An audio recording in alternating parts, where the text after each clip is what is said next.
जो ये हमने देखा है वो शायद घर से निकलना इतना आसान नहीं है, वो भी सुबह सुबह 11:30। पूरी सभागार एक बार इनका शुक्रिया करें, धन्यवाद करें। अपनी महिलाओं का एक हम मेला यहाँ देख पा रहे हैं।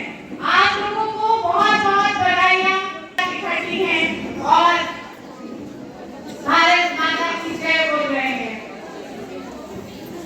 अब इतना संगम भारतीय चिंतन में महिला क्या आवश्यकता है। मेरी डोगरी थोड़ी अच्छी नहीं है, पर मैं बीच में कोशिश करूंगी कि मैं जम्मू की बेटी हूँ और कठुआ डिस्ट्रिक्ट की बहू हूँ, तो कुछ ना कुछ बीच में डोगरी बोलने की कोशिश जरूर करूंगी। असे ये नोट केली ही कि एक विषय असे चुनिया। आवश्यकता क्या थी हमारे विषय की? हमारा देश हमारे बारे में क्या सोचता है? भारतीय चिंतन में महिला है क्या? दूसरा था कि हमारी जो कुरीतियां हैं, समस्याएं हैं, महिलाओं से संबंधित जितनी भी समस्याएं हैं, हम उनको सुलझाएं कैसे और अपनी सहभागिता को बढ़ाएं कैसे, कैसे काम करें, कैसे मदद नहीं होगी। मुझे पता है कि आदमी औरत इंसान का सुनने का सिर्फ 1 घंटे से ज्यादा होता नहीं है, उसके बाद वो डिस्ट्रैक्ट हो जाता है। मुझे सिर्फ 10 मिनट दीजिएगा, थोड़ा खुला है। एक बड़ी अच्छे सुनेगा वहां बोला वो 10वें का टंग हुंदा, दिमाग छुपाने का टंग हुंदा। अले तक मैं बच्चे की बात से मैंने कोई रानी फिर मैं रुकी दे एक टंग हुंदा पर बिच असे बड़ा फिश देखा, असे मुगले का आगमन देखा, ते बड़ी समस्याएं देखी जिससे आजकल की कुरीतियां, महिलाएं की कुरीतियां। हमें देवी को लगातार माता ही बोला है, पर एक चीज जो हमें याद रखनी है, माता ये शक्ति शिव के बिना अधूरी है। हम एक शक्ति है, पूरी सत्य ही शिव है। हमारे में हमने स्त्री और पुरुष की समानता का कोई सवाल नहीं है, हम समान हैं, हम एक ही चैतन्य से निकले हैं। हमारे धर्म में ये नहीं बोला गया कि औरत आदमी की पसली से निकली है या औरत एक मनोरंजन की वस्तु थी, नहीं। हमें बांटा है महिला पुरुष धर्म से, कर्तव्य से। महिला एक और दूसरा कर्तव्य निभाती है। क्यों? क्योंकि स्वभाव अलग है, हम सरल हैं, हम कहीं ना कहीं वात्सल्य फिजिकल क्वालिटी नहीं है, ये इमोशनल क्वालिटी है जो हमें पुरुष से अलग करता है। पर इसका ये कहीं मतलब नहीं है कि महिला बड़ी है या पुरुष बड़ा है। हमारे धर्म में कहीं नहीं लिखा है ये। कुछ धर्मों की बात है वो मैं नहीं करूंगी। आज फेमिनिज्म के नाम पर सम्मान दे हमारे धर्म में। हमने विराम देती हूँ और उसके बाद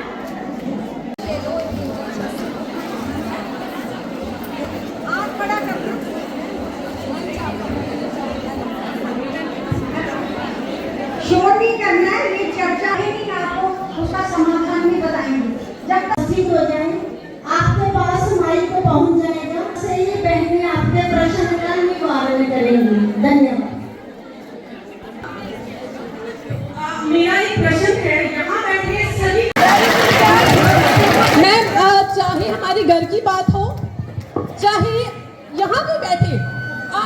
इंग्लिश भी बोल रहे हो, 10 नारियां ऐसी होंगी जो बोल रही होंगी वो क्यों बोल रहा है, मैं क्यों नहीं बोल सकती? हेलो मैम ऐसा ही क्यों है? गर्मी होते हैं हमारी सास ननद या हम खुद अपनी भाभीियों को देख के हम खुश क्यों नहीं होते हैं? ऐसा क्यों नारियां बैठी हैं वही हमें प्रताड़ित करती है, नहीं तुमने किया गलत किया, तुमने किया अच्छा नहीं किया करना चाहती है। उस नारी को पीछे खींचने वाला नारी ही होती है, उस नारी को आगे नहीं बढ़ने देती, वो एक नारी ही है। धन्यवाद। इसने ये सवाल पूछा है, ऐसा बोलूं कि हर नारी की नब्ज पकड़ ली, इसीलिए सबने ताली बजाई। और ये प्रश्न वास्तव में इसमें आपने उत्तर दे ही दिया, अपने आप ही दे दिया। ये प्रश्न शायद मेरी श्रेणी में आता है, इसीलिए ये अस्तित्व से जुड़ा हुआ प्रश्न है और अस्तित्व से जुड़े हुए प्रश्न का उत्तर देने का श्री भगवान ने मुझे सौभाग्य दिया है और मैं सौभाग्यशाली हूँ कि मुझे स्त्री के अस्तित्व से जुड़े हुए प्रश्न का उत्तर देने का पहली बार ये सौभाग्य मिला। नहीं तो हमारे पास औरतें आती हैं, वो अपने अपना दुख रोने आती है ऐसा ऐसा, पर मैं जैसा मैंने कहा कि प्रश्न टू द पॉइंट हो, इसी प्रकार मेरा निवेदन है हम सब जो उत्तर देंगे उत्तर भी टू द पॉइंट हो, ज्यादा बातें करके हम समय को खराब नहीं करेंगे। तो आपने बेटी प्रश्न पूछा कि हमसे दूसरे लोग क्यों जानना चाहूंगी कि पहली बात तो सभी नहीं जलते हैं, कोई कोई जलता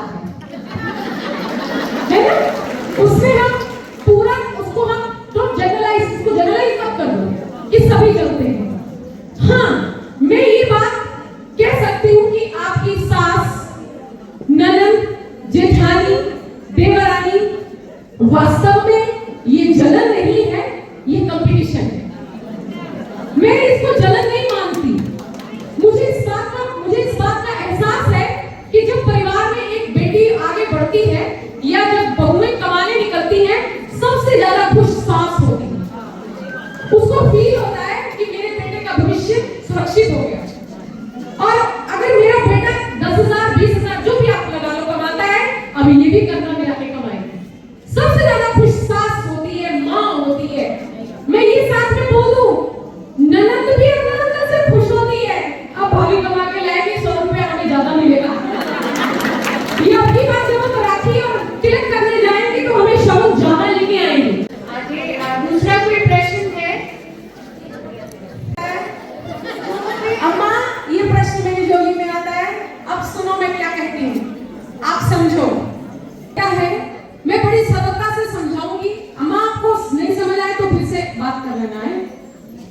हमारे शास्त्र कहते हैं सर्व खलविदं ब्रह्म, सर्व खलविदं ब्रह्म, ईश्वर कण कण में है, ठीक है, नहीं रह सकता। मेरी बात समझना, जब तुमने कहा कि तुम पढ़े लिखे नहीं हो, ये जो प्रेम ईश्वर भक्ति ईश्वर, आपने कहा साधु संतों की कथाएं आप देखते हो, आपको पसंद है, बच्चे देखने नहीं देते कथा, तो अगर एक बार भी अच्छे से सुनी हो तो वो तुम्हारे भीतर बस जाती है। वो और बात है कि बार बार आप उसको सुनना चाहते हैं ताकि आप उसी वाइब्रेशन उसी करंट में रह सकें, है ना, इसलिए आपको बार बार मन करता है सुनने का। कथा टीवी पर चले ये ज्यादा मायने नहीं रखता, भजन टीवी पर चले ये ज्यादा मायने नहीं रखता, कथा तुम्हारे भीतर चलनी चाहिए, भजन तुम्हारे भीतर चलना चाहिए। तुम्हारे बाहर कितनी भी गंदगी है, तुम्हारे बच्चे ने कोई सा भी चैनल लगाया है, तुम्हारे बच्चे ने कोई भी गाना लगाया है, हर गाना जो भी संगीतज्ञ, जब म्यूजिक बनता है गाने का, तो वो जो संगीतकार होते हैं ना, म्यूजिक बनाने वाले, ये एक दिव्य काम है, सुरों को संगीत, शब्दों को संगीत देना, ये भी ईश्वर का काम है। ये बड़ा दिव्य है कि साधारण शब्द जो है वो कविता बन जाते हैं, जो भजन गाने लिखे जाते हैं, वो लिखने वाले भी आधे भक्ति होते हैं, वो भी आधे संत ही होते हैं। मुझे ये कहने में कोई शर्म नहीं है, भले वो किसी भी तरह के हो, लेकिन जब भीतर कुछ उठता है तभी संगीत बनता है, जब भीतर कुछ उठता है तभी गाना बनता है, और गाने हिट भी वही होते हैं जो गाने तुम्हारी आत्माओं को छू जाते हैं ना। अभी रिसेंटली मेरा कोई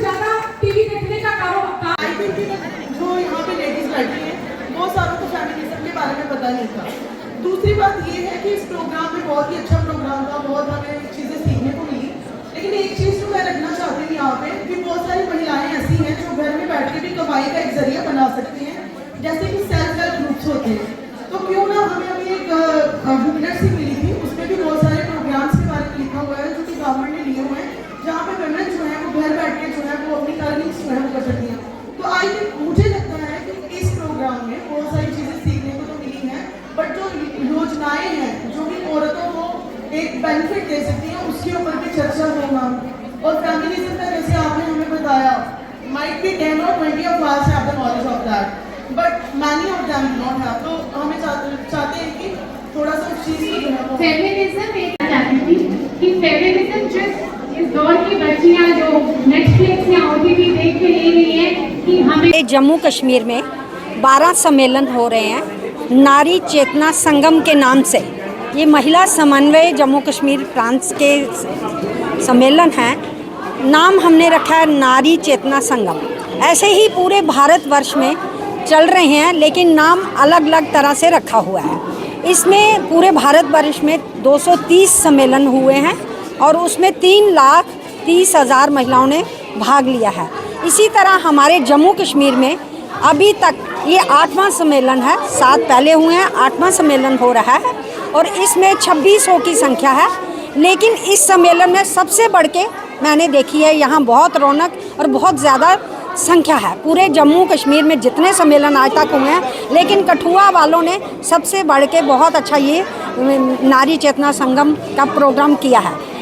इसमें हम बताना चाहते हैं कि महिलाओं में जो भी महिलाओं को कैसे आगे आना है, क्योंकि ये नहीं कहा जा सकता कि महिला और पुरुष एक तरह नहीं है। कहा जाता था कि पहले ज़माने में महिलाओं को दबाया गया है, लेकिन नहीं, आजकल महिलाएं भी बराबर चल रही हैं। पहले भी दबाया नहीं था, पुरुष बाहर निकलते थे, औरतें काम करती थी, लेकिन आज महिलाएं एक बराबर चल रही हैं। लेकिन कुछ त्रुटियां थी, उनको इसी चीज़ के लिए नारी चेतना संगम किया है कि महिलाएं गलत ना ले इस चीज़ को कि हम पुरुषों से आगे निकल गई हैं। हमें एक साथ मिलके चलना है और घर को भी चलाना है तो एक साथ चल के मिल के चलाना है, क्योंकि आदमी जो होते हैं, पुरुष जो होते हैं, वो बाहर का काम करते हैं। अगर पढ़ी लिखी महिलाएं हैं वो भी कर रही हैं तो एक दूसरे का हाथ बटा के करती हैं। अगर घर में बैठी हैं तो वो भी तो काम कर रही हैं, वो कौन सा कुछ नहीं कर रही।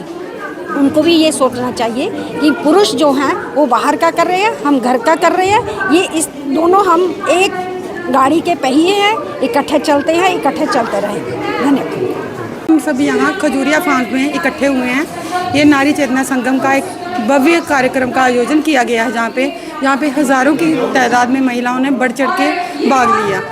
यहाँ पे जो हमारी गायत्री देवी जी आई हैं, जो उनके हमें वचन सुनने के मिले, और जो हमारे वरिष्ठ अधिकारी आई हैं, सभी ने हमें बहुत अच्छे अच्छे वचन सुनाए। आशा करती हूँ कि महिलाएं यहाँ से कुछ सीख के जाएं। जय हिंद, जय भारत, जय